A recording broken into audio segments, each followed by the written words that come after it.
أنعم علينا بنعم كثيرة ظاهرة وباطنة، ومن أعظمها ما سخره لنا من العقول والقدرات لاكتشاف ما في الكون من أسرار.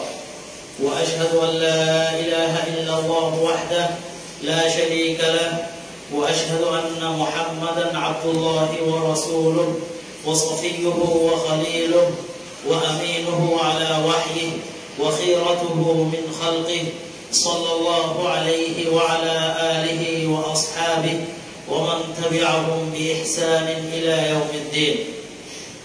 قال الله عز وجل: يا أيها الذين آمنوا اتقوا الله حق تقاته ولا تموتن إلا وأنتم مسلمون. يا أيها الناس اتقوا ربكم الذي خلقكم من نفس واحدة وخلق منها زوجها وبث منهما رجالا كثيرا ونساء، واتقوا الله الذي تساءلون به والأرحام إن الله كان عليكم رقيبا.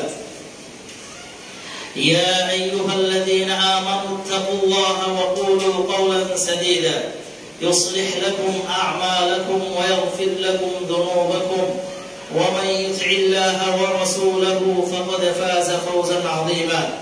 أما بعد، فإن أصدق الحديث كتاب الله، وخير الهدي هدي محمد صلى الله عليه وسلم، وشر الأمور محدثاتها، وكل محدثة بدعة، وكل بدعة ضلالة، وكل ضلالة في النار.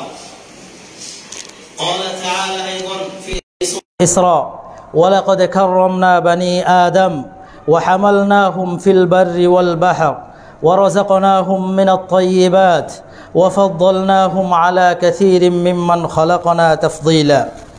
وجاء في آية أخرى: وهو الذي جعلكم خلائف الأرض ورفع بعضكم فوق بعض درجات ليبلوكم فيما آتاكم.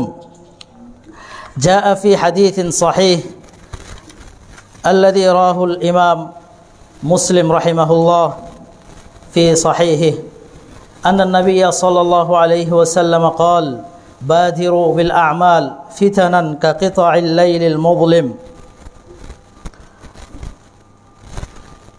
আলহামদুলিল্লাহ, শুরুতে আমরা প্রশংসা করছি সেই রব্বুল আলামিনের, যার একান্ত অনুগ্রহে সলাতুল জুমআহ আদায়ের জন্য দারুল হুদা মসজিদ অ্যান্ড ইসলামিক সেন্টারে আসার এবং জুমার সলাহ বাস্তবায়নের সুযোগ দিয়েছেন। তাই আমরা সকলেই সেই রব্বে কারিমের শুকরিয়া আদায়ার্থে বলি আলহামদুলিল্লাহ। দরুদ ও সালাম বর্ষিত হোক নবী মুহাম্মদ সাল্লাল্লাহু আলাইহি ওয়াসাল্লামের প্রতি। আল্লাহুম্মা সাল্লি আলাইহি আল্লাহুম্মা বারিক আলাইহি। সম্মানিত মুসল্লিয়ান, আজকের জুমার এই খুতবায় সংক্ষিপ্ত আকারে যে বিষয়টি আলোচনা করার চেষ্টা করব সেটি হলো ইসলামের আলোকে পরিবারে প্রযুক্তির ব্যবহার ও অপব্যবহার। ইসলামের আলোকে পরিবারের প্রযুক্তির ব্যবহার ও অপব্যবহার। ওমা তৌফিক ইল্লা বিল্লাহ। সম্মানিত মুসল্লিয়ান, আল্লাহ তাআলা পৃথিবীতে যত তার সৃষ্ট জীব রয়েছে তার মধ্যে মানব জাতিকে তিনি আলাদা সম্মান দিয়েছেন, তাকে মর্যাদা দিয়েছেন। এই মর্মে আল্লাহ তাআলা তিনি নিজেই বলেছেন সূরাতুল ইসরার ৭০ নম্বর আয়াতে: ওয়ালাকাদ কাররামনা বানি আদম, যে আমি আদম সন্তানকে সম্মানিত করেছি। ওয়া হামালনাহুম ফিল বাররি ওয়াল বাহর, এবং স্থলে ও সমুদ্রে আমি তাদেরকে চলাচল করিয়েছি। ওয়া রাযাকনাহুম মিনাত তাইয়্যিবাত, এবং আমি তাদেরকে উত্তম রিজিকও দিয়েছি। তারপরে শেষে বলেছেন ওয়া ফাদ্দালনাহুম আলা কাসীরিম মিম্মান খালাকনা তাফদীলা, এবং আমি তাদেরকে অন্যান্য সৃষ্টির উপরে, বহু সৃষ্টির উপরে তাদেরকে শ্রেষ্ঠত্ব দান করেছি, মর্যাদা দিয়েছি, সম্মানিত করেছি। তার মানে আল্লাহ তাআলা আমাদেরকে সম্মান দিয়েছেন, আমাদের মর্যাদা দিয়েছেন, আমাদেরকে অন্যান্য সৃষ্টির উপর শ্রেষ্ঠত্ব দান করেছেন। আমাদেরকে যতগুলো শ্রেষ্ঠত্ব দিয়েছেন তার মধ্যে যতগুলো দিক রয়েছে, মর্যাদা, যতগুলো দিক থেকে আমাদেরকে তিনি শ্রেষ্ঠত্ব দান করেছেন, এর মধ্যে অন্যতম একটি দিক হলো আমাদের জ্ঞান, আমাদের চিন্তা চেতনা, আমাদের বিবেক। এই যে একটা আমাদেরকে স্মৃতিশক্তি দিয়েছেন, এটা অন্য কোনো সৃষ্টির উপরে এতটা এভাবে দেননি। আমাদেরকে এই দিক থেকে অনেক মর্যাদা দিয়েছেন আল্লাহ রাব্বুল আলামিন। এখন এই যে জ্ঞান রয়েছে আমাদেরকে স্মৃতিশক্তি দিয়েছেন, এটাকে যারা কাজে লাগিয়ে আজকে বিশ্বটাকে কি করছে, আমাদের জন্য সহজ করে দেওয়া হচ্ছে। বিশ্বের প্রত্যেকটা বিষয় আমাদের জন্য সহজ হয়ে গিয়েছে। সেটা আমাদের আল্লাহ বিবেক দিয়েছেন বলে আমরা, আমাদের মধ্য থেকে মানুষ, তারা সেই বিবেককে কাজে লাগিয়ে আজকে আমাদের জন্য সব কিছুই হাতের নাগালে সহজ করে দিয়েছেন। এটা আল্লাহ তাআলার বিশেষ এক অনুগ্রহ। এটা আমরা যারা মানুষরা আছি, আমরা যারা আল্লাহর সৃষ্ট জীব মানুষ, আমাদের ব্যক্তিগত কোনো কৃতিত্ব নয়। আল্লাহ বিশেষ অনুগ্রহ করেছেন, যার কারণে মেধাকে কাজে লাগিয়ে, শ্রম দিয়ে মানুষ আজকে প্রযুক্তি নির্ভর হয়েছে। তবে মনে রাখবেন, এই প্রযুক্তি নির্ভরটা শুধু এই যুগেই হয়েছে বিষয়টা এমন নয়। সেই রাসূল সাল্লাল্লাহু আলাইহি ওয়াসাল্লামের যুগেও প্রযুক্তি ছিল, তারাও প্রযুক্তি ব্যবহার করেছেন। আবার কিছু কিছু ক্ষেত্রে প্রযুক্তির যেন অপব্যবহার না হয় সেক্ষেত্রে সাবধানতা অবলম্বন করেছেন। আমরা হয়তোবা কয়েকটি দৃষ্টান্তের মাধ্যমে বুঝে নেব যে রাসূলের যুগেও ছিল প্রযুক্তি, এই যুগেও প্রযুক্তি ব্যবহার মানুষ করছে, কিন্তু কেউ করছে ভালো পথে, কেউ করছে খারাপ পথে। ইসলাম প্রযুক্তি ব্যবহারে নিষেধ করে নাই, ঢালাওভাবে নিষেধ করে নাই, কিন্তু তার কিছু নীতিমালা রয়েছে, তার কিছু পদ্ধতি রয়েছে। সে পদ্ধতি অনুসরণ করলে আমরা প্রযুক্তির মাধ্যমে বহুদূর এগিয়ে যেতে পারবো, ইবাদতের মাধ্যমে বহু কিছু করে যেতে পারবো, যা আমাদের জন্য অনেক সহজ হয়ে যাবে। আসলে সম্মানিত মুসল্লিয়ান, প্রযুক্তি মানেই কি? প্রযুক্তিটা যদি আমাদের এক সহজ ভাষায় যদি আমরা বলি, তাহলে ইসলামের আলোকে যদি আমরা নিয়ে আসি, মানুষের জীবন চলার জন্য তার ইবাদতের ক্ষেত্রে সহজ উপায়গুলোকে সহজ করে দেওয়া, অর্থাৎ এমন উপকরণ ব্যবহার করা যার মাধ্যমে সহজে মানুষ একটা বিষয়ে সহজে বুঝতে পারে, সহজে সেই জিনিসটা নিতে পারে। এটাই হলো প্রযুক্তি। আপনি যে ক্ষেত্রে যান, উদাহরণস্বরূপ যদি আমরা বলি, একটা সময় যারা এখানে বয়সে বড় আছেন, আপনাদের সময় যখন হাল চাষ করত, তখন তাদের প্রযুক্তি কী ছিল? লাঙল দিয়ে, এটা ছিল সে সময় প্রযুক্তি। সেটাকে যখন আরও উন্নত করা হলো, মানুষ চিন্তা করে গবেষণা করে এটাকে আরও কীভাবে উপযোগী করা যায়, আরও সহজ করা যায়, সেটাকে সহজ করতে গিয়ে এখন বর্তমানে সেটাকে কি ট্র্যাক্টর, এই জাতীয়, আর লাঙলের প্রচলনটা অনেকটা কম, সেটাকে আরেকটু অন্যদিকে উপরের দিকে নিয়ে যাওয়া হয়েছে, সহজ করা হয়েছে। প্রযুক্তিটা হলো এরকমই। আজকে আমরা এখানে খুতবা দিচ্ছি, খুতবা দেওয়ার মানেই হলো এই যে মিম্বরে দাঁড়িয়ে খুতবা দিচ্ছি, এটা তো কেন মিম্বরে দাঁড়িয়ে খুতবা দেওয়া হচ্ছে? যাতে করে পিছনের লোকজন সকলেই দেখতে পারে এবং এখানে দাঁড়িয়ে যেন উঁচু আওয়াজে কথা বলা হয়, যেন সবাই শুনতে পারে। নিচে দাঁড়াইলে আওয়াজটা বেশি দূরে যাবে না। কিন্তু এখন প্রযুক্তি নির্ভরে তার মধ্যে আরও কিছু নতুনত্ব এসেছে, যে এখানে দাঁড়িয়ে আস্তে কথা বললেও প্রযুক্তির মাধ্যমে একেবারে দূর দূরান্ত জায়গায় চলে যাচ্ছে। তার মানে এই প্রযুক্তি কি হারাম? না, বরং এটার মাধ্যমে আমরা সহজে মানুষের কাছে ইসলামের দাওয়াটা পৌঁছে দিতে পারছি। এটাকে অবৈধ কোনো কিছু নয়, যদি আমরা এটাকে অবৈধ বানিয়ে না নেই। দেখেন আল্লাহ তাআলা বলছেন, ওহুয়াল্লাযী জাআলাকুম খালাইফাল আরদ, যে তিনি কি করেছেন? তোমাদেরকে জমিনে, পৃথিবীতে প্রতিনিধি হিসেবে বানিয়েছেন, পাঠিয়েছেন। ওয়ারাফা বা'দাকুম ফাওকা বা'দিন দারাজাত, এবং একে অপরের উপরে কাউকে প্রাধান্য দিয়েছেন, মর্যাদা দিয়েছেন, একজনের উপর আরেকজনের মর্যাদাটা একটু বেশি দিয়েছেন। কেন? এরপরে বলছেন লিয়াবলুয়াকুম ফিমা আতাকুম, যাতে করে তিনি তোমাদেরকে পরীক্ষা করতে পারেন। যা তোমাদেরকে দেওয়া হয়েছে, যা আমাদেরকে দেওয়া হয়েছে, এই বিষয়টা যেন তিনি পরীক্ষা করতে পারেন, যে আসলে আল্লাহর এই নিয়ামতটা নেওয়ার পরে, আমি পাওয়ার পরে আমি সেটাকে কিভাবে মূল্যায়ন করেছি, আমি কি তার যথাযথ মূল্যায়ন করেছি না অপব্যবহার করেছি, এই পরীক্ষাটুকু আল্লাহ তাআলা আমাদেরকে করবেন। অতএব প্রযুক্তিও কি এই নিয়ামতের বাহিরে নয়? প্রযুক্তিও এর মধ্যে অন্তর্ভুক্ত।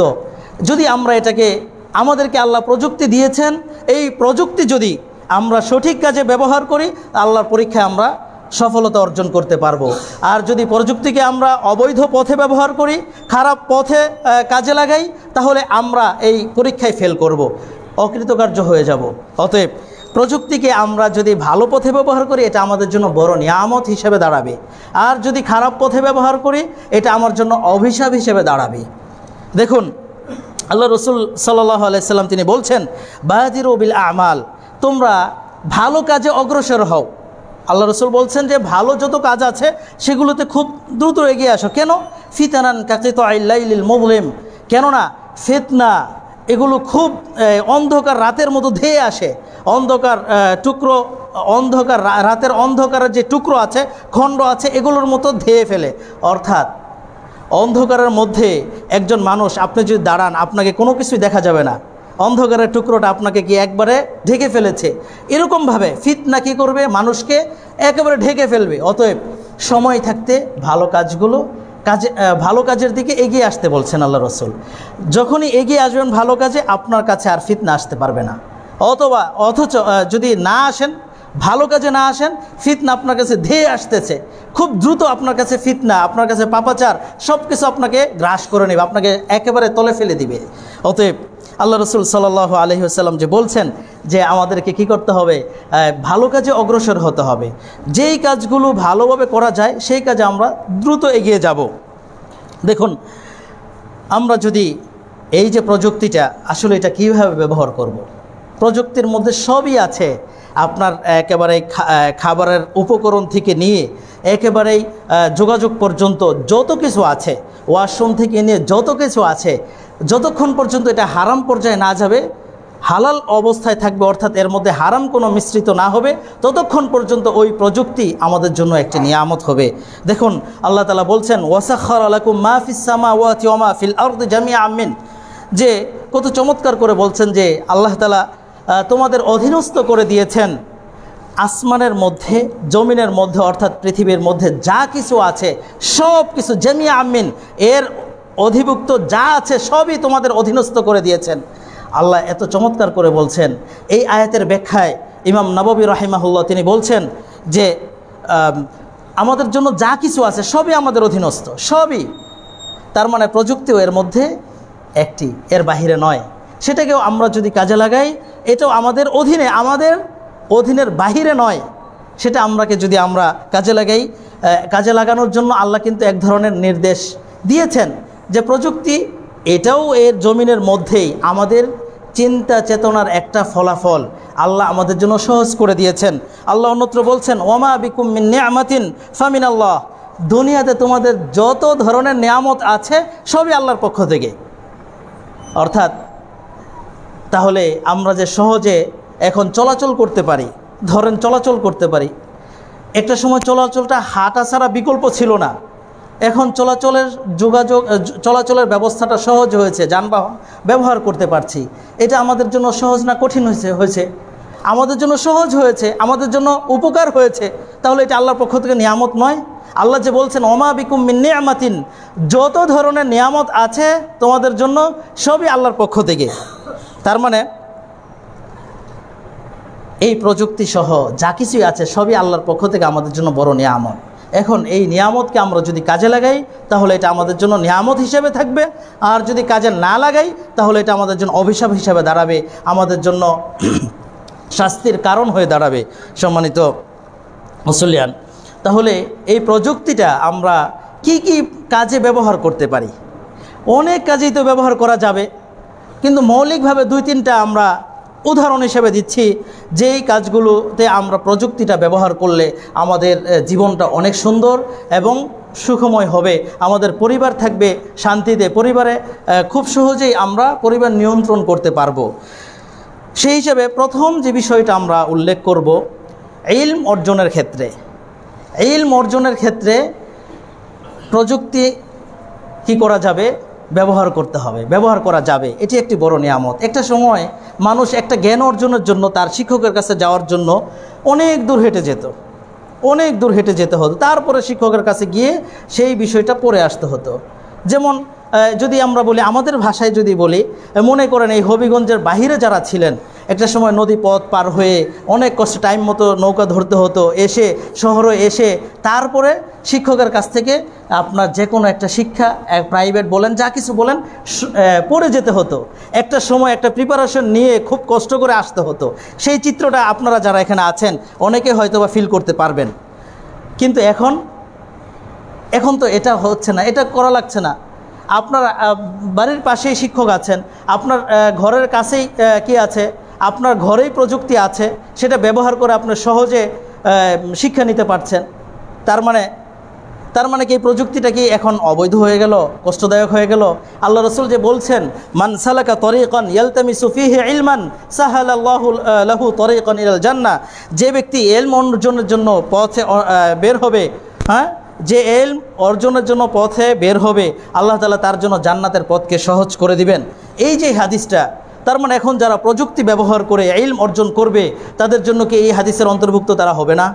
ইমাম নববী রাহিমাহুল্লাহ এই হাদিসের ব্যাখ্যায় বলছেন যে কেউ যদি, এটা হতে পারে সরাসরি পায়ে হেঁটে সশ্রম যে সেখানে গিয়ে ইলম অর্জন করছে, এটাও উদ্দেশ্য, অথবা এটাও এর অন্তর্ভুক্ত, অর্থাৎ মাজাজি এর ইলম অর্জনের যতগুলো সহায়ক পথ আছে, যতগুলো সে অবলম্বন করবে সবগুলোই এর অন্তর্ভুক্ত। মান সালাকা তরিকান এর অন্তর্ভুক্ত হবে।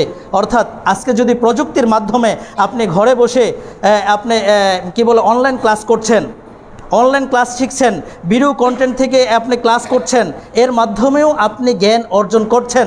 এই আজকে ঘরে বসে আপনি সেই সৌদি আরবের পড়াশোনা করতে পারছেন, মসজিদে নববী থেকে ক্লাস আপনি এইখানে বসে করতে পারছেন, এটা আপনি চিন্তা করে দেখেছেন কত বড় একটি নিয়ামতের বিষয়? আপনি ভিসা টিকিট লাগিয়েও যেতে পারছেন না, সেখানে গিয়ে দার্স অংশগ্রহণ করবেন, সেই সুযোগ সবার জন্য হয় না। কিন্তু আপনি ঘরে বসে নেট আপনি ব্যবহার করছেন, এই নেট দিয়ে আপনি একটু যোগাযোগ করলেই সহজে এখান থেকে বসে সেই মসজিদে নববীর দার্সে অংশগ্রহণ করতে পারছেন।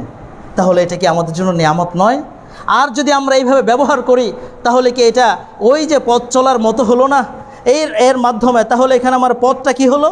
পথ হলো এই যে অনলাইন যে মাধ্যম, অর্থাৎ প্রযুক্তি হলো সেই তরিক, সেই পথ, যেই পথের মাধ্যমে আমি ইলম অর্জন করছি।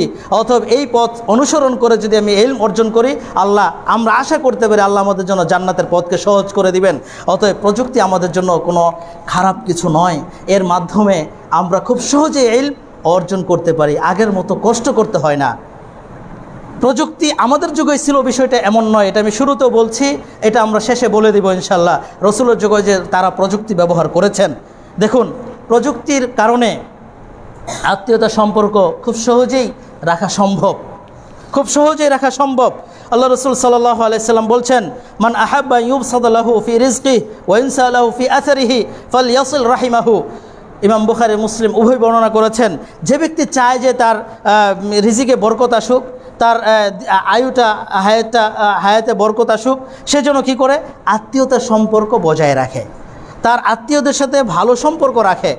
এখন আপনি এত কর্মব্যস্ততার মধ্যে আত্মীয়তার সম্পর্ক রাখার জন্য আপনি এখান থেকে সেই ঢাকা নিয়মিত যেতে পারবেন না, কিন্তু আপনাকে আল্লাহর বিশেষ অনুগ্রহে আপনার জন্য একটা নিয়ামত রয়েছে প্রযুক্তি, এর মাধ্যমে আপনি যোগাযোগ করতে পারবেন, তার খোঁজখবর নিতে পারবেন, তার কি হয়েছে সব কিছু হয় কলের মাধ্যমে জানতে পারছেন, ভিডিও কলে দেখতে পারছেন, অথবা খুব সহজেই তার কাছে মেসেজ পৌঁছাতে পারছেন। এটা আল্লাহর পক্ষ থেকে এক নিয়ামত। আপনি যে যোগাযোগটা রক্ষা করছেন, আপনারা আত্মীয় স্বজনের মধ্যে ভাই বোন 7-8 ভাই, তারা একটা কনফারেন্স কল করে ফেলতে পারতেছেন, মিটিং করে ফেলতে পারছেন, যেটা একটা মিটিং করার জন্য ঈদ কবে আসবে, কবে বাড়িতে আসবো, কবে একসাথে হবে, তারপরে আমরা একটা পারিবারিক বৈঠক করব। কিন্তু সেজন্য অপেক্ষা করতে হচ্ছে না, সেই বৈঠক আপনি আজ প্রয়োজন হয়েছে, একটা সমস্যা দেখা দিয়েছে, সমাধানের জন্য আপনারা কি অনলাইনে মিটিং করে সমাধান আমরা করে নিচ্ছি। তাহলে কি প্রযুক্তি এটা আমাদের জন্য নেয়ামা হলো না? আল্লাহ রসুল যে বললেন আত্মীয়তার সম্পর্ক আমরা বজায় রাখতে পারলাম না, আত্মীয়দের সাথে যোগাযোগ হলো, তার খোঁজখবর নিতে পারলাম, তার যদি অসুস্থতা হয় দোয়া করছি আমরা, তার যদি কোনো ভালো সুসংবাদ শুনে আমরা সেক্ষেত্রে আনন্দিত হচ্ছি। এই যে একটা সম্পর্ক, এটা কিন্তু আমাদের প্রযুক্তির মাধ্যমেই হচ্ছে। অতএব এই সমস্ত ভালো কাজে আমাদেরকে প্রযুক্তি ব্যবহার করতে হবে, তাহলে আমাদের জন্য এটা নিয়ামত হিসেবে দাঁড়াবে। দেখুন প্রযুক্তি শুধু আমাদের যোগাযোগ এর মধ্যেই শেষ না, আমাদের মুআমালাত যে আছে, আমাদের লেনদেন, ব্যবসা বাণিজ্য সবই প্রযুক্তি নির্ভরশীল। সেক্ষেত্রেও আপনি কি করছেন, আপনি ঢাকার পণ্য এখানে বসে কিনতে পারছেন। যতক্ষণ পর্যন্ত প্রযুক্তির মাধ্যমে আপনি এই পণ্য লেনদেন করবেন, এর মধ্যে যদি হারাম কোনো কিছু না জড়ায়, এর মধ্যে যদি কোনো প্রতারণা না জড়ায়, তাহলে আপনার জন্য অবৈধ কিছু নয়। আপনাকে মনে রাখতে হবে এটার মধ্যে হালাল জিনিস যতক্ষণ আছে, আপনি ব্যবসা করছেন, অনলাইনে মার্কেটিং করছেন, এখানে হারাম কোনো জিনিস জড়ানো যাবে না, মিথ্যার আশ্রয় নেওয়া যাবে না, প্রতারণা করা যাবে না, ধোঁকা দেওয়া যাবে না। যদি এগুলো থেকে বিরত রেখে আপনি যে আমরা আজকে ঘরে বসে একটা পণ্য অর্ডার দিলেন, সেই পণ্যটা আপনার ঘরে এসে দিয়ে যাচ্ছে, এটা কি? এটা মুআমালাতুল মুবাহা, এটা বৈধ লেনদেন এবং এটা প্রযুক্তির কারণেই হয়েছে। অতএব এই যে এই বৈধ কাজগুলোতে আমরা প্রযুক্তি ব্যবহার করছি, আল্লাহ তাআলা যে বলছেন আহাল্লাহুল বাইআ ওয়া হাররামার রিবা, দেখেন আল্লাহ ব্যবসাকে হালাল করেছেন, সুদকে হারাম করেছেন। দেখেন এখানে ভালো ব্যবসাটা আমার যতক্ষণ পর্যন্ত বৈধ উপকরণে থাকবে ততক্ষণ বৈধ। এর সাথে যেহেতু রিবাটাকে সংযুক্ত করেছেন আল্লাহ তাআলা, আহলুল ইলমগণ বলছেন যেহেতু রিবা সংযুক্ত হয়েছে, অতএব ব্যবসার সাথে যত ধরনের অবৈধ উপকরণ আছে এগুলো যুক্ত হলেই ব্যবসা হারাম। আপনি অনলাইনে ব্যবসা করছেন, কোনো সমস্যা নেই, তো আপনি সেখান থেকে বৈধ উপায়ে ব্যবসা করুন, আল্লাহ আপনার বারাকা দিবে। আমরাও ক্রেতা হিসেবে সেখান থেকে গ্রহণ করতে পারি। এটা আমাদের জন্য প্রযুক্তির একটা ব্যবহার, এটা আমাদের অধীনস্থ করে দিয়েছেন আল্লাহ, আমাদের জন্য নিয়ামা হিসেবে দিয়েছেন, আমরা এটার ব্যবহার করতে পারি। এভাবে আরও অনেকগুলো বিষয় আছে যেগুলো আমরা খুব সহজেই কাজগুলো করতে পারি। দেখেন দাওয়াতি কাজ করার ক্ষেত্রে, কল্যাণকর কোনো কাজে প্রযুক্তির মাধ্যমে খুব সহজেই আমরা একটা বার্তা, একটা মেসেজ সারা বিশ্বের কাছে পৌঁছে দিতে পারি। এটা আমাদের কল্যাণকর কাজে যদি আমরা ব্যবহার করি কতটুকু সওয়াব হবে আপনি চিন্তা করে দেখেন। আল্লাহ রাসূল বলছেন মান দাল্লা আলা খাইরিন ফালাহু মিসলা আজরি ফাইলিহি, যে ব্যক্তি কল্যাণকর কোনো কাজ এর পথ দেখাবে, তার যে এই কাজ করবে তার সমপরিমাণ সওয়াব হবে। অর্থাৎ আপনি একটা কল্যাণের কাজ বলে দিলেন। আপনি মনে করেন কি প্রযুক্তির ক্ষেত্রে আমরা যদি যাই, আপনি একজনের মোবাইলে কি একটা কোরআন অ্যাপসটা ডাউনলোড দিয়ে দিলেন, যে কি করলো সেখান থেকে প্রতিদিন আপনি একটা করে কোরআন আয়াত পড়েন, আপনি তাকে এই কাজটা করে দিলেন, কঠিন কিছু না, শুধু তাকে পরামর্শ দিয়ে অথবা আপনার মোবাইল থেকে শেয়ার দিয়ে তার মোবাইলে আপনি দিয়ে দিলেন। এই যে একটা কাজ করলেন, সে যতদিন এর মাধ্যমে কোরআন পড়বে ততদিন আপনি আর সওয়াব পাবেন। এরপরে আপনি যে শেয়ার করলেন, আপনি একটা ভালো বিষয় নির্ভরযোগ্য তথ্য সূত্রে আপনার জানা, একেবারে স্বচ্ছ, ভেজাল নাই, আর শুধু শুনলেন আর ছাড়লেন, এর মাধ্যমে কিন্তু বড় গুনাহ আছে, সেটা আমরা বলবো। তাহলে একেবারে ভেজাল মুক্ত যদি কোনো বিষয় আপনি যদি শেয়ার করেন, অন্যের কাছে পৌঁছিয়ে দেন খুব সহজেই, আল্লাহ রাসূল যে বলছেন বাল্লিগু আন্নি ওয়ালাউ আয়া, আমার পক্ষ থেকে একটা মেসেজ হলেও পৌঁছিয়ে দাও। যে শিখলেন আপনি, এর জন্য অনেক কিছু হতে হবে এমনটা না। আপনি একটা ভালো জিনিস শিখলেন, কোরআনের একটা আয়াত পড়লেন, এই আয়াতটা আপনি লিখে অন্যের কাছে পৌঁছিয়ে দেন না, অন্যের কাছে পৌঁছিয়ে দেন। এই যে তারা এই আয়াতটা পড়লো, পৌঁছালেন অন্যের কাছে, দাওয়াতটা পৌঁছিয়ে দিলেন, এর মাধ্যমে আপনি সওয়াব পেলেন। তবে যদি আবার এখানে এর বিপরীতটা হয়, তাহলে কিন্তু একেবারে বিপরীতটা আবার পরিপূর্ণ আকারে হয়ে যাবে। যদি কোনো অবৈধ কাজ, অবৈধ জিনিস, হারাম কোনো জিনিস, কন্টেন্ট, কোনো মেসেজ, কোনো কিছু যদি আপনি কি করেন অন্যের কাছে পৌঁছিয়ে দেন, তাহলে মনে রাখবেন যদি সে ওই হারাম কাজে জড়িত হয় তাহলে সমপরিমাণ পাপ কিন্তু আপনি পাবেন। আল্লাহ রসুলের হাদিস এটাই বলছে। অতএব খুব সাবধান, খুব সাবধান। প্রযুক্তি আমাদেরকে যতটা উপকার করে, আবার অসতর্ক হলে ততটা ক্ষতিও করে ফেলবে। অতএব আমরা প্রযুক্তি ব্যবহার করব, সেটা যেন খুব আমাদের নিয়ন্ত্রণে হয়, নিয়ন্ত্রণের বাহিরে যেন না হয়। আবার দেখুন আল্লাহ রসুল সাল্লাল্লাহু আলাইহি সাল্লাম যে বলছেন যে ইন্নামাল আমালু বিন্নিয়াত ওয়া ইন্নামা লিকুল্লি ইমরিইম মা নাওয়া, মানুষ নিয়তের উপরেই তার সব কাজ নির্ভর করে। আপনি ব্যবসা করবেন, আপনার নিয়ত কি এটা আপনি ভালো জানেন। আপনি হজ করবেন, কি নিয়তে কি উদ্দেশ্যে হজ করবেন ভালো জানেন, আল্লাহ ভালো জানেন। অর্থাৎ প্রত্যেকটা বিষয় আপনার ভিতরের সাথে সম্পৃক্ত। যা করবেন, যত কাজ আছে, কোনো একটা কাজ আপনার উদ্দেশ্য ছাড়া হয় না, কোনো একটা কাজ আপনার উদ্দেশ্য ছাড়া হয় না। সব কাজ উদ্দেশ্য হয়, কোনো উদ্দেশ্য প্রকাশ হয়, কোনো উদ্দেশ্য অপ্রকাশিত থেকে যায়। যে অপ্রকাশিত উদ্দেশ্য আপনার আল্লাহ কিন্তু জানে। অতএব যত কাজ করব আমরা আমাদের নিয়তের সাথে সম্পৃক্ত থাকে। আমরা যেহেতু এখন যদি আমরা এই যে অনলাইন জগতে যদি আমরা নিয়তটা বিশুদ্ধ করে যে কোনো কাজ করি, ছোট্ট একটা কাজ করি, আমি একটা শব্দ শিখলাম, আমি এই শব্দটা শিখালাম অন্যকে, আমি কি বলে কোরআনের একটা অ্যাপস আমার মধ্যে আছে, হাদিসের অ্যাপস আমার কাছে আছে, আমি অন্যকে এই অ্যাপসটা দিয়ে সহযোগিতা করলাম। আমার নিয়ত হলো যে সে যা শিখবে এটা যেন তাকে সে ভালো কাজ করুক, এর মাধ্যমে করার মাধ্যমে যত সওয়াব আমি পাবো। বাস আমি কিন্তু ছোট্ট একটা কাজ করলাম। একটা সময় অনেকে মেমোরি দিয়ে বিভিন্ন লেকচার সংগ্রহ করে তারপরে কি দাওয়াতি কাজগুলো করতেন। এই যে দাওয়াতি কাজগুলো হয়তো এইভাবে করতেন, লেকচারগুলো যখন মানুষ শুনতেন, শুনে যখন পরিবর্তন তার মধ্যে যখন কোরআন এবং সুন্নাহকে মানার মতো মন আগ্রহ তৈরি হয়েছে, এই যে একটা পরিবর্তন হলো, ওই যে এক ভদ্রলোক কী করেছেন, মাত্র একটা মেমোরি কার্ড দিয়ে তাকে লেকচার দিয়েছেন, এটাও তার জন্য এই কল্যাণকর কাজ। ওই লেকচারের বিনিময়ে আপনি কি কোরআন এবং সহিহ সুন্নাহকে গ্রহণ করেছেন। এই যে এই কাজটা হলো, যতদিন আপনি কোরআন এবং সুন্নাহকে মেনে নেবেন, যতদিন এর আমল করবেন, ওই যে ভদ্রলোক আপনাকে মাত্র একটা মেমোরি, আপনাকে কয়েকটা কি দিয়েছেন, লেকচার দিয়েছেন, এই মেমোরি দেওয়ার কারণে সে সারা জীবন আপনার আমলের সমপরিমাণ সব সে পাবে। চিন্তা করে দেখেছেন, এটাও তো একটা প্রযুক্তি। অতএব আমরা প্রযুক্তিকে আমাদের ভালো কাজে ব্যবহার করব। দেখুন, আমরা যদি আরেকটু বলি, প্রযুক্তি ব্যবহার করার ক্ষেত্রে কি করা যাবে না, একেবারেই আসক্ত হওয়া যাবে না। আবার প্রযুক্তি ছাড়া না, প্রযুক্তি বলতে এগুলো কিছু না, কিসের অনলাইন, কিসের কি, এগুলো ব্যবহার করা যাবে না, এগুলো হারাম, এই ধরনের কথাও বলা যাবে না। এটা থেকে বিরত থেকে প্রয়োজন সাপেক্ষে আমাদেরকে প্রযুক্তি ব্যবহার করতে হবে। দেখুন আল্লাহ রাসূল আল্লাহ তাআলা তিনি বলেছেন, ওয়ালা তুসরিফু ইন্নাহু লা ইউহিব্বুল মুসরিফিন, তোমরা অপচয় করো না, অপচয় করো না। এটা যদি আমরা একটু আমাদের এই বর্তমান সাথে মিলিয়ে নেই, অপচয়টা শুধু খাবারের মধ্যে অপচয় বিষয়টা এমন নয়। আপনি সময় অপচয় করছেন, প্রযুক্তি দিয়ে আপনি সময় ঘন্টার পর ঘন্টা ফেসবুক স্ক্রল করে ব্যবহার করছেন, সময় পার করছেন, টিকটক করছেন, আরও কত কিছু আপনার সময় নষ্ট করছেন। এটা কি আপনার অপচয় নয়? এটার জন্য কি আল্লাহ আপনাকে ধরবেন না? প্রযুক্তি আপনি অবৈধ কাজে ব্যবহার করেছেন, এজন্য আল্লাহর কাছে জবাব দিতে হবে। এবং এজন্য আপনি কি হয়েছেন, যাদেরকে আল্লাহ অপছন্দ করেন তাদের অন্তর্ভুক্ত আপনি হলেন। অতএব আমাকে আপনাকে প্রযুক্তি ব্যবহারের ক্ষেত্রেও সাবধানতা অবলম্বন করতে, আসক্ত হওয়া যাবে না। দেখেন আল্লাহ রাসূল বলছেন, হালাকাল মুতানাত্তিউন, যারা অতিমাত্রায় বাড়াবাড়ি করে তারা ধ্বংসপ্রাপ্ত, তারা ধ্বংস হয়ে যায়।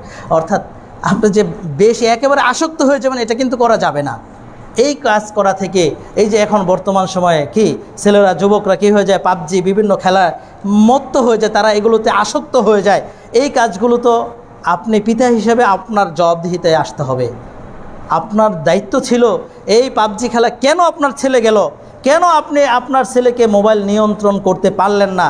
আপনি তো ব্যর্থ পিতা হয়ে গেলেন, আপনি অভিভাবকত্ব সঠিকভাবে পালন করতে পারেন নাই।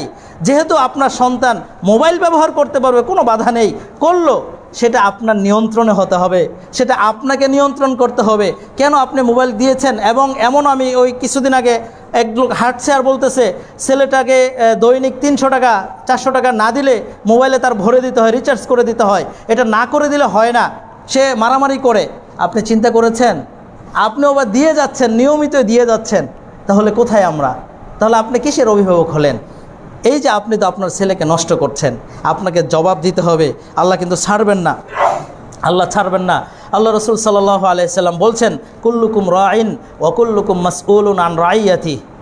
এবং আল্লাহ বলছেন, ইয়া আইয়ুহাল্লাযীনা আমানু কু আনফুসাকুম ওয়া আহলিকুম নারা। এই আয়াতগুলো যদি আমরা আমাদের বাস্তব জীবনে মিলাই তাহলে তো সহজ হয়। যে আল্লাহ বলছেন যে ঈমানদাররা তোমরা কি করো, নিজেদেরকে আগুন থেকে বাঁচাও, পরিবারকে বাঁচাও। তাহলে নিজেদেরকে বাঁচাবো, পরিবারকে বাঁচাবো, কিভাবে বাঁচাবো? আমি তার হাতে মোবাইল দিয়ে দিলাম এবং তাকে পাবজি খেলার জন্য টাকাও দিলাম এবং তাকে অবৈধ টিকটক করার জন্য তাকে উদ্বুদ্ধ করলাম। সে ছোট বাচ্চাদেরকে আমরা কার্টুন দিয়ে, কার্টুন দেখো, তোমরা কার্টুন দেখো, আমরা এখানে মিটিং করি, আমরা আমাদের কাজ করি।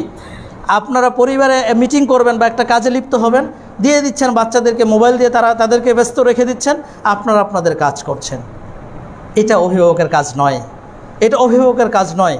তাহলে আপনি তাদেরকে তো ওই যে আসক্তি থেকে বাঁচাতে পারলেন না। এবং তাদেরকে ওই জাহান্নামের পথের যে কাজ, যে উপকরণ, সেটা তার হাতে দিয়ে দিলেন। সে আসক্ত হয়ে যাবে। সে আজকে আসক্ত হবে মোবাইলে, কালকে আসক্ত হবে আরও খারাপ কিছুতে, পরশুদিন সে আত্মহত্যা করে দুনিয়া থেকে চলে যাবে। এটাই হবে ফলাফল। এবং এর মূল দায় কার? পিতামাতার। আপনি ওই যে ছোট থেকে তাকে বাঁচিয়ে নিয়ে আসেন নাই। এবং আল্লাহ রসুল যে বলছেন ওয়ার-রাজুলু রাইন আলা আহলি বাইতি, যে প্রত্যেকটা পুরুষ পিতা এবং কি মা, তারা সকলেই তার পরিবারের দায়িত্বশীল। আপনার দায়িত্ব ছিল আপনার সন্তানকে, এই যে এইভাবে তারা কি করছে, এইভাবে প্রযুক্তি ব্যবহার করছে, এই ব্যবহার তাদেরকে সুযোগ দেওয়ার আদৌ প্রশ্ন হয় না, কোনোভাবেই তাদেরকে এই সুযোগ দেওয়া যাবে না। হ্যাঁ, তাদেরকে, তার মানে কি তাদেরকে আমরা মোবাইলের কোনো কিছু দেখাবো না? এটা আমরা বলি নাই। ইসলামিক যে বিষয়গুলো, কোরআন তেলাওয়াত, নিয়মিত কোরআন তেলাওয়াত আপনি শোনান, ভিডিও তেলাওয়াত শোনান, তাকে বলেন যে এইভাবে তেলাওয়াতটা কীভাবে তেলাওয়াত করছে তুমি দেখো তো দেখি, শোনাও। এই কাজে তাকে প্রতিযোগিতায় লাগাই দেন না। তার মানে আবার 24 ঘন্টা এটা না, তার কাজের ফাঁকে ফাঁকে তার সব কাজের ফাঁকে ফাঁকে এই কাজগুলো করান। কিন্তু ওই যে ওই কার্টুন, ওই সিরিজ, এই কিছু এগুলো দেখিয়ে আপনি তার জীবন নষ্ট করছেন। আল্লাহ আপনাকে কিন্তু জিজ্ঞাসা করবেন, ছাড় দিবেন না। এছাড়া যতগুলো অবৈধ কাজ আছে, আমাদের সাবধানতা যতগুলো ক্ষেত্রে অবলম্বন করা উচিত, এর মধ্যে অন্যতম হলো ইদাআতুল আওকাত, আমাদের সময়গুলো নষ্ট হচ্ছে। আল্লাহ রসুল বলছেন নি'মাতান মাগবুনুনা ফীহিমা কাসীরুম মিনান নাস আস-সিহহাতু ওয়াল ফারাগ। দুইটা নিয়ামত আছে, যেই নিয়ামতের ব্যাপারে অধিকাংশ মানুষ উদাসীন। সেই দুইটা নিয়ামত কি? আস-সিহহাতু ওয়াল ফারাগ, তার সুস্থতা এবং কি অবসরতা। এই দুইটা নিয়ামত যখন আমাদের কাছ থেকে চলে যায় তখন আমরা বুঝি এর মর্ম কতটুকু। এই দুইটা নিয়ামত থাকাকালীন সময়ে অবসর সময় হলে তার কাজ হলো ফেসবুক ব্রাউজিং করা, তার কাজ হলো ইউটিউবে দেখা, তার কাজ হলো টিকটক করা। এইগুলো ছোট নাই, বড় নাই, বয়স নাই, বয়োবৃদ্ধ নাই, এমনও দেখা যায় বয়োবৃদ্ধ ব্যক্তি এখন এই কাজ করে। অতএব সম্মানিত মুসলিয়ান, এই যে আল্লাহ রসুল বললেন দুইটা নিয়ামত হলো সবচেয়ে গুরুত্বপূর্ণ দুইটা নিয়ামত রয়েছে, মানুষও এই দুইটা ব্যাপারে উদাসীন। একটা হলো তার সুস্থতা, আর একটা হলো তার অবসর সময়। আপনি অবসর সময়কে যখন এই কাজে ব্যয় করলেন তখন আপনার সুস্থতাও নষ্ট হয়ে যায়। আপনি তখন আস্তে আস্তে সুস্থ থেকে অসুস্থ হয়ে যাচ্ছেন। নিয়মিত যদি আপনি মোবাইলের উপরেই থাকেন, অনেক মানুষ আছে যাদের তেমন কাজকর্ম নাই, কাজ কি? শুধু ফেসবুক বা এই যে প্রযুক্তি নির্ভর যতগুলো আছে এর সাথে জড়িত, সারা দিন শুধু এটার উপরেই। আর যা কি করে না করে এটা তিনিই বলতে পারবেন। এই যেভাবে সময়গুলোকে নষ্ট করছেন, তাহলে এক সময় আপনার অসুস্থতাও চলে আসবে। সুস্থ অবস্থা আপনি বেশিক্ষণ থাকতে পারবেন না। আবার সুস্থ অবস্থায় যখন আপনি ছিলেন, তখন যদি আপনি আল্লাহর আনুগত্যের কথা, আল্লাহর কাজ, সেগুলো যদি আপনি প্রযুক্তির মাধ্যমে করতেন, আল্লাহ আপনাকে আরও বারাকা দিত। দেখেন অনেক সময় মানুষ কি হয়, এই যে তার জিকির থেকে, তার স্মরণ থেকে অনেক দূরে চলে যায়, গাফেল হয়ে যায় এই প্রযুক্তি ব্যবহার করে। এর খারাপ যে দিকগুলো প্রযুক্তি ব্যবহার করে ওই দিকে চলে যায়। অথচ আল্লাহ তাআলা বলছেন লা তুলহিকুম আমওয়ালুকুম ওয়ালা আওলাদুকুম আন যিকরিল্লাহ। তোমরা কি করবে না, তোমাদের ধন সম্পদ, সন্তান সন্ততি, এগুলো যেন তোমাদেরকে আল্লাহর জিকির থেকে বিরত না রাখে, এগুলো যেন আল্লাহর স্মরণ থেকে দূরে সরিয়ে না দেয়। এখন প্রযুক্তিও এটা আমাদের একটা বড় সম্পদ, বর্তমান সময় প্রযুক্তিও এটা আমাদের একটা বড় সম্পদ। সেই প্রযুক্তি আমাদেরকে আজকে আল্লাহর জিকির থেকে, এখানে যদি প্রযুক্তি যদি আপনাকে আজান হয়েছে, আজানের কথা স্মরণ করিয়ে দেয় যে আজান দিয়েছে, আপনার প্রযুক্তি যদি ডিভাইস যদি স্মরণ করে দেয় আজান দিচ্ছে, সময় হয়েছে মসজিদে যাও, তাহলে এটা হলো ভালো কাজে ব্যবহার হলো, এটা নিয়ামা হলো। আর যদি এই প্রযুক্তি আপনাকে কি করে আজান হচ্ছে, সময় পার হয়ে যাচ্ছে, আপনাকে উদাসীন গাফেল করে দেয়, তাহলে মনে করতে হবে প্রযুক্তি আপনার জন্য অভিশাপ, প্রযুক্তি আপনাকে ক্ষতিগ্রস্ত করছেন। আল্লাহ এই আয়াতের শেষে বলছেন ওমাই ইয়াফআল যালিকা ফাউলাইকা হুমুল খাসিরুন। আর যারা এইভাবে এই ব্যস্ত থাকবে, যাদের ধন সম্পদ, সন্তান সন্ততি এদেরকে কি করবে, ব্যস্ত রাখবে, গাফেল করে দিবে, তারা কি হবে, ক্ষতিগ্রস্ত হয়ে যাবে। অতএব আমাদেরকে যদি প্রযুক্তি কি করে আল্লাহর জিকির থেকে, আল্লাহর ইবাদত থেকে দূরে সরিয়ে দেয়, ভিন্ন পথগামী করে, তাহলে আমরা ক্ষতিগ্রস্তদের অন্তর্ভুক্ত হয়ে যাব। অতএব আমাদের সাবধানতা অবলম্বন করা উচিত, প্রযুক্তিকে যেন আমরা সঠিক ব্যবহার করতে পারি। আল্লাহ আমাদেরকে তৌফিক দান করুক, আমিন। সম্মানিত মুসলিয়ান, প্রযুক্তির ক্ষেত্রে প্রযুক্তি ব্যবহার করে আপনি যেমন ভালো কাজ ছড়িয়ে দিবেন, সাবধানতা অবলম্বন করতে হবে। প্রযুক্তির মাধ্যমে যেন কোনো অশ্লীল ছবি, কোনো ধরনের অনৈতিক কোনো তথ্য, মিথ্যা কোনো তথ্য, এগুলো দিয়ে যেন আপনি প্রচার না করেন। এগুলো প্রচার করার মানেই হলো যদি এটার মাধ্যমে মানুষ অনুসরণ করে, এটার মাধ্যমে যে গুণাগুলো হবে সেগুলো আপনার উপরে চলে আসবে, সেগুলো আপনার উপরে চলে আসবে। দেখেন আল্লাহ রসুল সাল্লাল্লাহু আলাইহি সাল্লাম এখানেও সতর্কতা করেছেন, আমাদের চোখের কি আছে? জিনা আছে, হাতের জিনা আছে, মুখের জিনা আছে। এগুলো থেকে যদি আমরা বিরত না থাকি তাহলে আমাদেরকে কি করবে? আমাদেরকে অবৈধ যে মৌলিক যে জিনাটা আছে সেদিকে নিয়ে যাবে। হয় দেখেন হাতের জিনা, যদি আমরা প্রযুক্তির সাথে মিলাই হাতের জিনাটা কিভাবে আমাদের হবে? হাতের মাধ্যমে আপনি চ্যাট করছেন, একটা মেসেজ পাঠাচ্ছেন, অথবা আপনি ভিডিও কল দিচ্ছেন। এই যে কাজগুলো আপনার হাতের ব্যবহারে করছেন, এটা আপনার হাতের জিনার অন্তর্ভুক্ত হবে।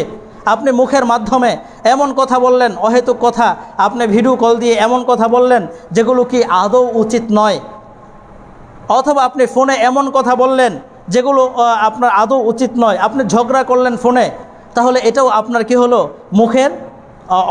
মুখের অপাত্রে ব্যবহার হলো।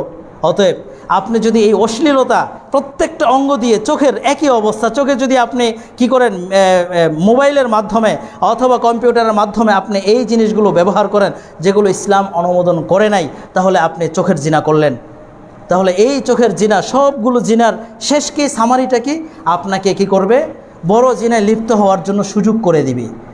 অনেক সময় আপনি এটাকে বাস্তবায়ন করে ফেলবেন, আর না হয় কোনো কারণে বিরত থাকবেন, এটাই হবে। অতএব আমাদেরকে আল্লাহ রসুল সাল্লাল্লাহু আলাইহি সাল্লাম যে বলছেন, এই কাজগুলো, এই ধরনের উপকরণ যতগুলো আছে সব বন্ধ করতে হবে। আপনি আপনার ফেসবুক, আপনার ইউটিউব, আপনার যত ধরনের ডিভাইস আছে সবগুলো ব্যবহার করেন, সেখানে যেন কোনো অশ্লীলতা না থাকে, সেখানে যেন আপনার মাধ্যমে কোনো মিথ্যা প্রচার না হয়, সংবাদ প্রচার না হয়, সেটা আপনাকে খেয়াল রাখতে হবে। আল্লাহ রসুল বলছেন, কাফা বিল মারই কাযিবান আন ইউহাদ্দিসা বিকুল্লি মা সামিআ। আপনি একটা সংবাদ শুনলেন যে রসুলের জুতা মোবারক, এই যে একটা কিছু শুনলেন আর সমানে প্রচার করে দিলেন। শুনে কোনো জিনিস প্রচার করা মিথ্যার জন্য যথেষ্ট, মিথ্যাবাদী হওয়ার জন্য যথেষ্ট। এই ধরনের কাজ করা যাবে না। আপনি আগে দেখবেন যে হ্যাঁ তথ্য পড়েছেন সঠিক, আপনার কাছে এর প্রমাণও আছে, এরপরে নিশ্চিত হয়ে ইসলামের কোনো বিষয় আপনি প্রচার করেন। এমনিতেই আমরা সব কিছু জানলাম আর প্রচার করে দিলাম, বিষয়টা যেন এমন না হয়। দেখুন আল্লাহ রসুল সাল্লাল্লাহু আলাইহি সাল্লামের সময় প্রযুক্তি ছিল, একেবারেই সংক্ষেপে বলছি, রসুল সাল্লাল্লাহু আলাইহি সাল্লামের সময় প্রযুক্তি কেমন ছিল? রসুল সাল্লাল্লাহু আলাইহি সাল্লাম এর সময় তিনি কি করতেন? যখন ওহী অবতীর্ণ হতো তখন ওহীগুলো সংরক্ষণ করা হতো কিসে? গাছের পাতায় অথবা পাথরে, এইগুলোতে লিখে সংরক্ষণ করা হতো। তার মানে রসুল সাল্লাল্লাহু আলাইহি সাল্লাম এবং কি করতেন? তিনি নির্দেশ দিয়েছেন যায়েদ ইবনে সাবিত রাদিয়াল্লাহু তাআলা আনহু সহ এদেরকে কি করতেন? এই তোমরা এটা ওহীটা লিখে রাখো, সংরক্ষণ করো। তখন তারা লিখতেন, সংরক্ষণ করতেন। তখন তাদের কাছে প্রযুক্তি কী ছিল? গাছের ছাল, পাতা অথবা কি বলে পাথরের খণ্ড অথবা দেয়াল, এই জায়গাগুলোতে তারা লিখে রাখতেন, সংরক্ষণ করতেন। আজকে আমরা প্রযুক্তি হিসেবে কী নিয়েছি? আমাদের কম্পিউটার, আমাদের ইলেকট্রনিক ডিভাইস, এগুলো প্রিন্ট মিডিয়া, এগুলোর মাধ্যমে আমরা আমাদের এই যে কোরআনকে সংরক্ষণ করছি। লিখার ক্ষেত্রে যে সংরক্ষণটা সেটা সেখানে হচ্ছে। তার মানে রসুলের সময় প্রযুক্তি ছিল ওই যে গাছের ডাল অথবা পাথরের এইগুলোতে তারা লিখে সংরক্ষণ করতেন। এটা ছিল রসুলের যুগের প্রযুক্তি, সেই সময়ের জন্য এটা প্রযুক্তি ছিল। এর চেয়ে ভালো কিছু তাদের কাছে আর হাতের সামনে ছিল না, তখন তারা এটা ব্যবহার করেছেন। অতএব তেমনিভাবে রসুল সাল্লাল্লাহু আলাইহি সাল্লাম তিনি কি করতেন? তখন যখন আন্তর্জাতিক পর্যায়ে কোনো পত্র লিখতে হতো, পত্রটা গ্রহণযোগ্য হওয়ার জন্য সিলমোহর লাগতো। আল্লাহ রসুল সাল্লাল্লাহু আলাইহি সাল্লাম যখন রোমার বাদশার কাছে যখন পত্র প্রেরণ করবেন, তখন তিনি শুনলেন, তাকে বলা হলো যে পত্রের মধ্যে যদি সিল না থাকে তাহলে তারা পত্র গ্রহণ করে না। তখন তিনি কি করলেন? আংটি, রূপার আংটি তিনি কি করলেন? আংটি ব্যবহার করলেন, বানালেন, এবং সেখানে তার একটা সিল ছিল, তিনি সেই সিল মেরে কি করতেন? পত্রকে সত্যায়ন করে দিতেন। আজকে এখন আমরা কোনো একটা কোনো একটা প্রচার, কোনো একটা আমাদের ডকুমেন্ট যদি আমরা পাঠাই কোথাও, সেক্ষেত্রে আমাদের কি সত্যতা যাচাই লাগে না? অবশ্যই লাগে। কিউআর কোড দিয়ে স্ক্যান করা হচ্ছে, এটা আমাদের এখনকার প্রযুক্তি। এটা রসুলের সময় প্রযুক্তি ছিল, তিনি সিলমোহর দিয়ে সেটাকে সেখানে পাঠালে তারা এটা গ্রহণ করতেন যে না, এটার মধ্যে কোনো ভেজাল নাই, এটা সরাসরি তার পত্র, ওই যে মুসলিমদের পত্র, রসুলের পত্র, এতে কোনো ভেজাল নাই। আর আজকে এখন আমাদের এই স্ক্যান দিয়ে অথবা আরও যত প্রক্রিয়া আছে সত্যতা যাচাইয়ের, সব কিছু আমরা যে ব্যবহার করছি এতে কোনো অবৈধতার কিছু নেই। এটা আমাদের প্রয়োজন, এটা আমরা করতে পারি, এটা আমাদের জন্য বড় নিয়ামত। দেখেন আল্লাহ রসুল সাল্লাল্লাহু আলাইহি সাল্লামের সাহাবী যখন খন্দকের যুদ্ধ হলো, খন্দকের যুদ্ধ মদিনাতে এটা প্রচলিত ছিল না, এই প্রযুক্তিটা মদিনায় ছিল না। মানে মক্কার মুশরিকরা এবং কি ইহুদিরা সবাই মিলে যখন মুসলিমদের ওপর আক্রমণ করবে, মুসলিমরা সংখ্যায় কম, তখন তারা কি করলো, সালমান ফারসি রাদিয়াল্লাহু তাআলা আনহু তিনি একটা প্রযুক্তির কথা বললেন আল্লাহ রসুলকে। আল্লাহ রসুল, আমরা যদি খন্দক অর্থাৎ পরিখা খনন করি, অর্থাৎ অনেক গভীর করে লম্বা করে কি করি, গর্ত খনন করি, তাহলে ওই যে শত্রুদল এটাকে অপেক্ষা করে এসে আমাদের উপর আক্রমণ করতে পারবে না। তারা ঘোড়া দিয়ে এই জায়গাটা অতিক্রম করে আমাদের উপর কোনো ধরনের আক্রমণ করতে পারবো না, আমরা বেঁচে যাব, আমরা এটাতে জয়লাভ করতে পারবো। তখন আল্লাহ রসুল কী করলেন, এই প্রযুক্তি গ্রহণ করলেন, এই বুদ্ধিভিত্তিক যে প্রযুক্তি এটাকে গ্রহণ করে খন্দক খনন করলেন। আল্লাহ রসুল তিনি নিজেও কাজ করেছেন। তার মানে যতগুলো ভালো কাজ আছে, দেখেন রসুলের সময়ের প্রযুক্তি এটা, ওই যুদ্ধের প্রযুক্তি এটা ছিল, এই জন্য আল্লাহ রসুল সাল্লাল্লাহু আলাইহি সাল্লাম সেটাকে গ্রহণ করেছেন।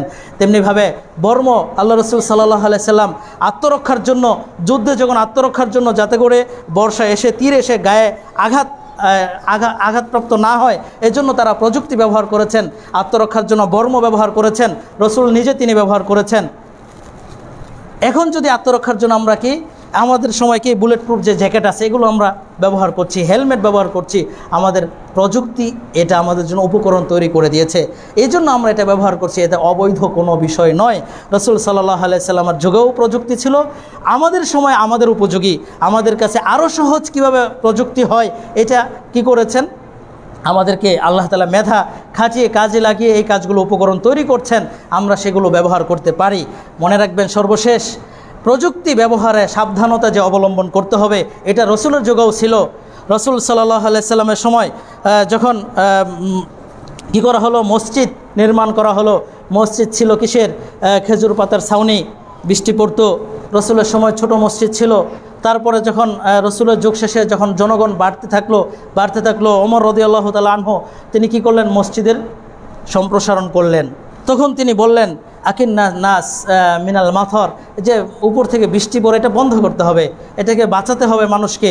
তবে এমন কাজ করা যাবে না যেটা কি মানুষের মসজিদের মধ্যে ওই কাজে ওই সৌন্দর্য সজ্জিত, এমনভাবে সজ্জিত করা যাবে না যেটা ওই দিকে আকর্ষণ করে দেয়। তার ভাষা ছিল এরকম, আনতু হাম্মের আউ তুসাফের, ইয়াকা আনতু হাম্মের আউ তুসাফের, যে তোমরা এই মসজিদের সৌন্দর্য করতে গিয়ে কোনো এমন রঙে রঙিত করবে না যে লাল রং দিয়ে একেবারে ভরে ফেলেছ অথবা হলুদ রং দিয়ে ভরে ফেলেছ, এটা করতে পারবে না। এই কাজ থেকে বিরত থেকে মসজিদকে ইবাদতমুখী করতে হবে, মসজিদে যেন পরিবেশটা স্বাভাবিক থাকে। যেমন এখন তাদের প্রযুক্তি কী ছিল, তারা কি চেয়েছিলেন, ছাদ দিয়ে যেন পানি না পড়ে, এটাকে প্রতিবন্ধক করতে হবে, বাধা এ থেকে বাঁচতে হবে। তার জন্য তাদের প্রযুক্তি অনুযায়ী যা প্রয়োজন ছিল সেটা করেছেন, এবং তাদের কাছে এটা খুব সহজলভ্য ছিল, ভালো রং দিয়ে ডিজাইন করা এটা কঠিন ছিল না। কিন্তু এই প্রযুক্তি ইসলামে নিষেধ বলে ওমর রাদিয়াল্লাহু তাআলা আনহু তাদেরকে নিষেধ করলেন, এই প্রযুক্তি ব্যবহার করা যাবে না, যে সজ্জিত করে দিয়ে একেবারে মানুষকে ওই দিকে আকর্ষিত করব, এটা নিষেধ, এটা করা যাবে না, এই জিনাতুল মসজিদ এইভাবে করা নিষেধ। এই জন্য তারা ওই প্রযুক্তি ব্যবহার করে নাই, তারা স্বাভাবিক রেখে তাদের যেই পরিবেশটা শান্ত রাখার যা উপকরণ দরকার ছিল সেটা গ্রহণ করেছে। আজকে এখন আমরা যদি প্রযুক্তি হিসাবে এই যে গরম লাগলে এসির, এটা আমাদের এখনকার সময়ের প্রযুক্তি, মানুষ আল্লাহ মেধা দিয়েছেন তৈরি করেছে। ফ্যান, এই যে যত ধরনের পরিবেশ, আপনি শান্তভাবে এইভাবে দাঁড়াবেন, আপনার যদি গরম একেবারেই অস্থির অবস্থা লাগে ভালো লাগবে না ইবাদত দাঁড়াতে। অতএব আপনার ইবাদত উপযোগী যত ধরনের উপকরণের প্রয়োজন সেগুলো আপনি মসজিদে ব্যবহার করতে পারেন।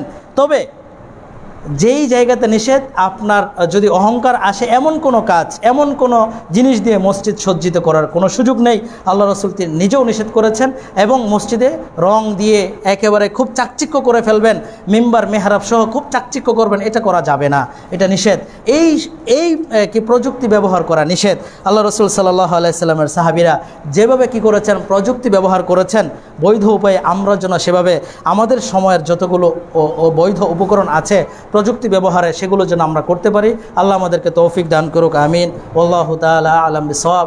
আকুলু কওলি হাযা আস্তাগফিরুল্লাহ লি ওয়া লাকুম ওয়া লিসাইরিল মুসলিমিন ফাস্তাগফিরুহু ইন্নাহু হুয়াল গফুরুর রহিম।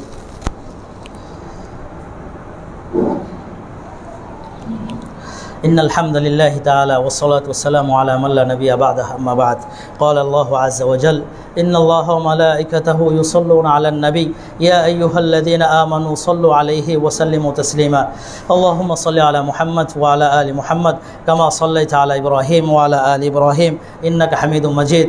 اللهم بارك على محمد وعلى آل محمد كما باركت على إبراهيم وعلى آل إبراهيم إنك حميد مجيد. اللهم أعز الإسلام والمسلمين وأذل الشرك والمشركين ودمر الطغاة والمعتدين وانشر رحمتك على المؤمنين يا أرحم الراحمين. عباد الله رحمني رحمكم الله، إن الله يأمر بالعدل والإحسان وإيتاء ذي القربى وينهى عن الفحشاء والمنكر والبغي يعظكم لعلكم تذكرون. فاذكروا الله العظيم الجليل يذكركم واشكروه على نعمه يزدكم ولذكر الله أكبر والله يعلم ما تصنعون. قوموا للصلاة.